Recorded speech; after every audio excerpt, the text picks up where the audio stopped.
कोई डर कितना ही बड़ा क्यों न हो, उस पर जीत पाई जा सकती है। हमारी सलामती के लिए इसका होना जरूरी भी है, किंतु हर चीज की तरह डर की भी एक हद होती है, चाहे वह डर कितना ही बड़ा क्यों न हो। अच्छी बात यह है कि हम अपने डर पर काबू पा सकते हैं। नमस्कार मित्रों, बुद्ध भाव चैनल पर आपका स्वागत है। अगर आपके मन में भी किसी बात का डर बना रहता है तो आज की यह कहानी आपके लिए ही है। अगर आप इस कहानी को अंत तक देखते हैं तो आपका सारा डर, सारा भय निकल जाएगा। चलिए शुरू करते हैं बुद्ध भाव की आज की प्रस्तुति। एक समय की बात है, एक राजा जिसका राज्य बहुत विशाल था, परंतु आस पड़ोस के राज्यों से छोटा था। उसके पास किसी चीज की कोई कमी नहीं थी।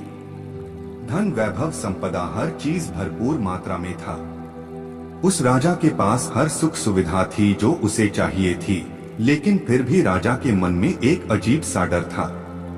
उसके आस पड़ोस के राज्यों ने अपनी सेना की संख्या को बढ़ा लिया था। अब उसे डर सता रहा था, कहीं वह हम पर आक्रमण न करना कर दे, और यदि ऐसा हुआ तो मेरा राजा राज्य बिखर जाएगा, मेरी प्रजा बेघर हो जाएंगी, न जाने कितनों को अपनी जान गंवानी पड़ेगी। ये सारी बातें उसके मन में कुछ इस प्रकार से घर कर गई थी कि उसे एक पल के लिए भी चैन नहीं था। उसे रात भर नींद नहीं आती थी, इसी चिंता में लगा रहता था कि कैसे इस डर से मुक्त हुआ जाए, कैसे इस समस्या का हल निकालें। एक दिन उसने अपने महल में बड़े बड़े विद्वानों को बुलाया तथा इनसे अपने समस्या का हल पूछा।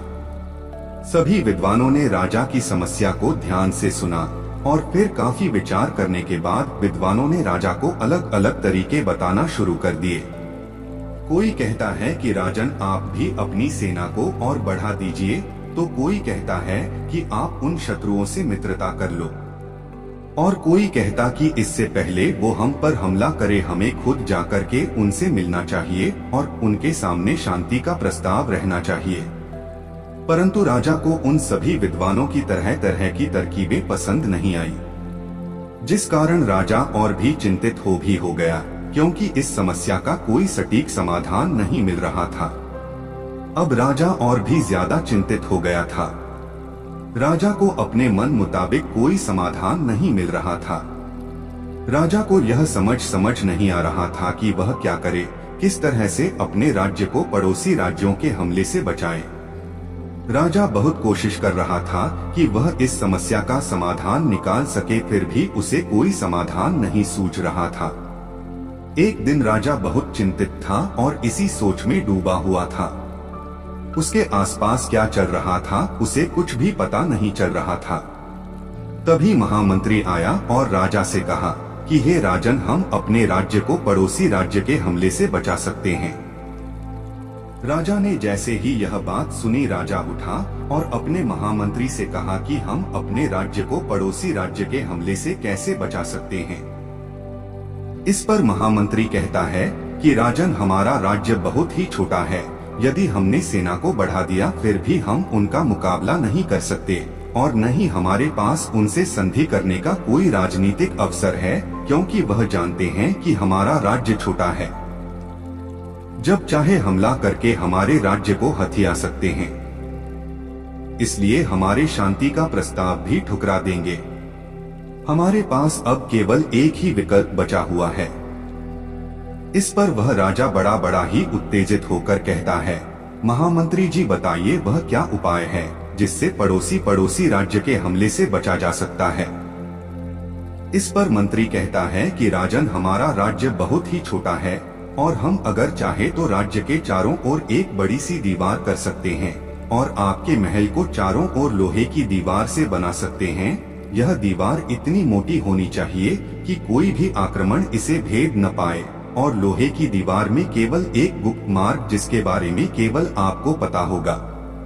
आप इस गुप्त मार्ग का इस्तेमाल कर सकेंगे और गुप्त मार्ग जमीन के नीचे से होता हुआ एक सुरंग से आपको दूसरे राज्य में आसानी से पहुंचा देगा। इस सुरंग के बारे में राज्य के केवल कुछ खास लोगों को ही पता होना चाहिए, कुछ ऐसे भरोसेमंद लोग जिन पर आप भरोसा करते हो। राजा को महामंत्री की बात अच्छी लगती है, इसलिए वह अपने सैनिकों को राज्य के चारों ओर एक बड़ी सी दीवार खड़ी करने का आदेश देता है, और वो भी इतनी मोटी कि भेदी ना जा सके। कुछ ही महीनों में यह दीवार बनकर तैयार हो गई, और जैसे ही यह दीवार तैयार होती है, राजा खुशी के मारे झूम उठता है। उसकी खुशी का कोई ठिकाना नहीं रहता। वह सोचता है कि अब तो मेरा पूरा राज्य सही सलामत है, अब वह पूरी तरह से सुरक्षित है, और अब इस पर किसी भी आक्रमण का कोई असर नहीं होने वाला। वह अपने आप को बहुत ही सुरक्षित महसूस कर रहा था। वह यह सोचने लगा था कि किसी भी आक्रमण से उसे कोई खतरा नहीं है। इसकी तस्दीक करने के लिए एक बार फिर से सभी विद्वानों को सभा में बुलाता है। सभी विद्वान राजा के आदेश पर महल में एक निश्चित समय पर पहुंच जाते हैं।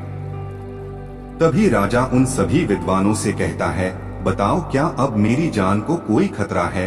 क्या मेरे राज्य को किसी के आक्रमण से डरने की आवश्यकता है? इस पर ज्यादातर विद्वान यही कहते हैं कि हे राजन, अब तो आप पूरी तरह से सुरक्षित हैं। आपने महल के चारों ओर जो दीवार खड़ी करवाई है उसे भेदा नहीं जा सकता, इसलिए आप पूरी तरह से सुरक्षित हैं और आपका राज्य भी पूरी तरह से सुरक्षित है। लेकिन उन सभी विद्वानों में से एक विद्वान खामोश खड़ा था। राजा की नजर उस विद्वान पर पड़ी। राजा ने उस विद्वान से कहा कि आप खामोश क्यों हैं? क्या आपको अभी भी संदेह है कि हमारे राज्य पर आक्रमण किया जा सकता है या इस दीवार को भेदा जा सकता है? इस पर वह विद्वान मुस्कुराता है और कहता है कि हे राजन, आपने सभी बड़े बड़े विद्वानों को यहाँ पर बुला लिया और अपने मन की तसल्ली के लिए उनसे यह प्रश्न भी पूछ लिया कि अब आपका राज्य सुरक्षित है या नहीं, और इन सभी विद्वानों ने आपको यह तसल्ली भी दे दी कि अब आपका राज्य पूरी तरह से सुरक्षित है। लेकिन अभी भी एक महान व्यक्ति ऐसा है जिससे आपने अभी तक कोई राय नहीं ली है, और वो है महात्मा बुद्ध, जो हमारे राज्य में पिछले 2 दिनों से आए हुए हैं। वो अपने भिक्षुओं के साथ हमारे राज्य के पास वाले वन में रुके हुए हैं। यदि आपकी आज्ञा हो तो मैं उन्हें निमंत्रण देना चाहूँगा, यदि आपकी आज्ञा हो तो। इस पर राजा कहता है, यदि वो इतने बड़े ज्ञानी हैं, इतने बड़े विद्वान हैं, तो उन्हें अवश्य ही निमंत्रण दे दो। मैं उनसे अवश्य ही मिलना चाहूँगा और उनसे भी जानना चाहूँगा कि क्या अभी भी कोई ऐसा रास्ता बचा हुआ है जिससे मेरी जान को खतरा हो सकता है। राजा के मुख से सारी बातें सुन वह विद्वान व्यक्ति तुरंत ही महात्मा बुद्ध को महल आने का निमंत्रण भेजता है। निमंत्रण मिलने पर महात्मा बुद्ध और उनके कुछ शिष्य महल में पहुंचते हैं। महात्मा बुद्ध के आगमन पर राजा खुद द्वार पर खड़े होकर उनका स्वागत करता है और उन्हें महल बुलाकर उनकी सेवा करता है। फिर महात्मा बुद्ध को सभा में बुलाकर पूछता है कि हे गुरुवर, मैंने अपने राज्य के चारों ओर लोहे की एक मोटी दीवार बनवाई है, और यह दीवार इतनी मोटी है कि इसे भेदा नहीं जा सकता, और यह दीवार हमने इसलिए बनवाई है कि ताकि पड़ोसी राज्य हम पर हमला न कर सके, हमारे राज्य को कोई हानि न हो और कोई भी शत्रु हमारे महल में प्रवेश न कर सके।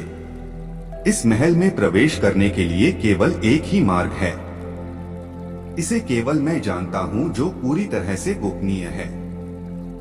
लेकिन अब मेरे मन में एक और शंका है कि क्या इतना सब कुछ करने के बाद भी मेरी जान को कोई खतरा है? क्या मुझे कोई हानि पहुंचा सकता है? क्या कोई शत्रु अभी भी महल में घुस सकता है? इस पर बुद्ध मुस्कुराते हैं और राजा से कहते हैं, हे राजन, तुमने सब कुछ तो बहुत अच्छा किया, लेकिन तुमने एक गलती कर दी। इस पर राजा चौंक जाता है और कहता है, हे गुरुवर, कौन सी गलती है जो मैंने की है जिस कारण मेरी जान को खतरा हो सकता है? इस पर बुद्ध कहते हैं कि हे राजन, तुमने चारों लोहे की मोटी दीवार खड़ी कर दी। तुमने यह भी ध्यान रखा कि यदि कोई राज्य तुम्हारे राज्य पर आक्रमण करता है तो तुम्हारा राज्य पूरी तरह से सुरक्षित रहेगा, कोई भी तुम्हारे महल में प्रवेश न कर सके। लेकिन तुम्हारी गलती बस यह है कि जो गुप्त द्वार तुमने छोड़ दिया है उसे भी तुम्हें लोहे की दीवार से बंद करवा लेना चाहिए था। भले ही वह द्वार गुप्त है, परंतु मृत्यु वहां से भी प्रवेश कर सकती है। महात्मा बुद्ध के मुख से यह बातें सुनकर राजा एक पल के लिए स्तब्ध रह गया। उसे कुछ समझ नहीं आ रहा था कि महात्मा बुद्ध क्या कहना चाहते हैं। उसे धक्का सा लगा और कुछ क्षण के लिए वह पूरी तरह से शांत रह गया, सोच में पड़ गया। तभी महात्मा बुद्ध ने राजा से कहा, हे राजन, क्या हुआ कि आपको मेरा उपाय उचित नहीं लग रहा?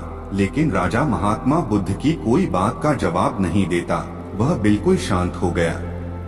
वह केवल महात्मा बुद्ध की सारी बातें सुने जा रहा था। तभी आगे महात्मा बुद्ध राजा से कहते हैं, राजन, तुम्हें यह भय नहीं है कि शत्रु के हमले से तुम्हारे राज्य बर्बाद हो जाएगा, तुम्हारा राज्य पूरी तरह से बिखर जाएगा, बल्कि तुम्हें तो अपनी मृत्यु का डर है। और मृत्यु किसी से पूछकर कभी नहीं आती, वह तो तुम्हारे शत्रु के बिना भी तुम्हारे पास आ सकती है। और तुम्हें शत्रु से नहीं बल्कि अपनी मृत्यु से भय लग रहा है।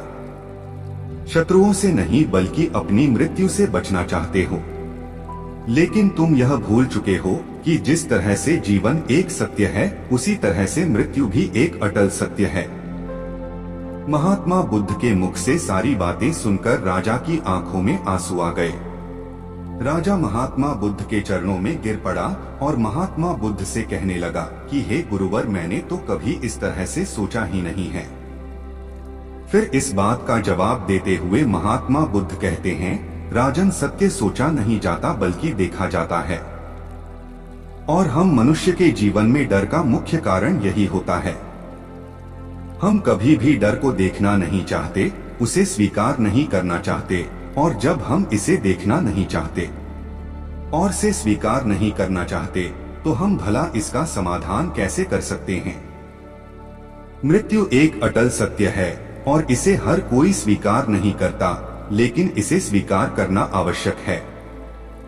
यदि आप इस सत्य को स्वीकार नहीं कर सकते, तो आप जीवन को कभी समझ नहीं सकते और न ही जीवन को पूरी भरपूर मात्रा में जी सकते हैं। इस दुनिया में हर एक मनुष्य अपने कर्मों से डरता है और उस कर्म से आने वाले परिणाम से उसके मन में भय उत्पन्न हो जाता है, जिससे वह बचने की हर मुमकिन कोशिश करता है। वह बहाने बनाता है, वह रोता भी है, लेकिन जो कर्म उसने किए हैं उसकी सजा तो उसे भोगनी पड़ेगी और इससे बचा नहीं जा सकता। महात्मा बुद्ध के मुख से सारी बातें सुनकर राजा को अपनी गलती का एहसास हो गया। वह अभी भी यह जानना चाहता था कि भला इस डर का सामना कैसे किया जा सकता है। इस पर वह बुद्ध से कहता है, हे गुरुवर, इससे बचने का कोई तो उपाय होगा, कोई तो ऐसा रास्ता होगा जिससे हम डर से मुक्त हो सकते हैं, अपने डर को अपने भीतर से निकाल सकते हैं। इस पर महात्मा बुद्ध कहते हैं, हे राजन, इसके केवल दो ही मार्ग हैं। पहले कि आप अच्छे कर्म करो। यदि आप अच्छे कर्म करते हो तो आपको किसी चीज का कोई डर नहीं होगा। आपने जो कर्म किए हैं उसके फलस्वरूप आपको अच्छे परिणाम मिलेंगे, तो इसमें आपको कोई चिंता करने की आवश्यकता नहीं है। और दूसरा उपाय यह है कि आप इस डर का सामना करें, क्योंकि अधिकांश मनुष्य अपने डर से डर जाते हैं, उससे भागते हैं, इसे पीछा छुड़ाते हैं, लेकिन वो यह भूल जाते हैं कि यह डर बाहर का नहीं है बल्कि आपके भीतर का है। आप जहाँ जाएंगे यह डर आपके साथ ही जाएगा, यह आपका पीछा कभी नहीं छोड़ने वाला। इससे अच्छा है कि आप इसका सामना करें और इसका जो भी समाधान निकल सकता है वह समाधान निकालने की कोशिश करें। यदि आप ऐसा करते हैं तो आप तब भी अपने डर को हरा सकते हैं और एक भयमुक्त जीवन जी सकते हैं। महात्मा बुद्ध की ये सारी बातें सुनकर राजा अपनी गलती पर महात्मा बुद्ध से क्षमा मांगता है। बुद्ध अपनी अगली यात्रा पर निकल जाते हैं। फिर राजा अपने मंत्री को आदेश देता है कि वह अपनी सेना को तैयार करें, क्योंकि पड़ोसी राज्य हम पर कभी भी हमला कर सकते हैं और उनके उस हमले का जवाब तो हमें देना ही होगा, फिर चाहे इसमें मेरी जान ही क्यों न हो जाए। लेकिन अब मैं पीछे नहीं हटूंगा, मैं अपनी आने वाली मृत्यु को व्यर्थ नहीं जाने दूंगा। मृत्यु होनी है तो यहाँ एक वीर योद्धा की तरह होगी, किसी कायर की तरह नहीं। और मेरा जो बचा हुआ जीवन है यह मैं खुलकर जीऊंगा और डटकर सामना करूंगा। देखते ही देखते आखिरकार वह दिन आ गया जब पड़ोसी राज्य ने उस छोटे से राज्य पर आक्रमण कर दिया। राजा और उनकी सेना ने डटकर सामना किया और युद्ध कई दिनों तक चला। इस युद्ध में कईयों अपने प्राण गंवाए, लेकिन राजा ने अपनी मौत का शिकार कर लिया था। उसने अपने डर को अपने ऊपर हावी नहीं होने दिया, बल्कि अपने डर का सामना किया और आखिरकार उस राजा ने उस युद्ध को जीत लिया। और जीतने के बाद राजा की आंखों में जीत और खुशी के आंसू थे, क्योंकि उसने अपने डर पर काबू पा लिया था। वह जीवन और मृत्यु के सत्य को समझ चुका था। आज की कहानी से आपको क्या शिक्षा मिली, एक बार कमेंट में जरूर लिखें। और अगर आप भी बुद्ध के विश्वासी हैं तो चैनल को सब्सक्राइब कर लीजिए। मिलते हैं फिर से बुद्ध भाव की नई प्रस्तुति के साथ। तब तक के लिए नमस्कार।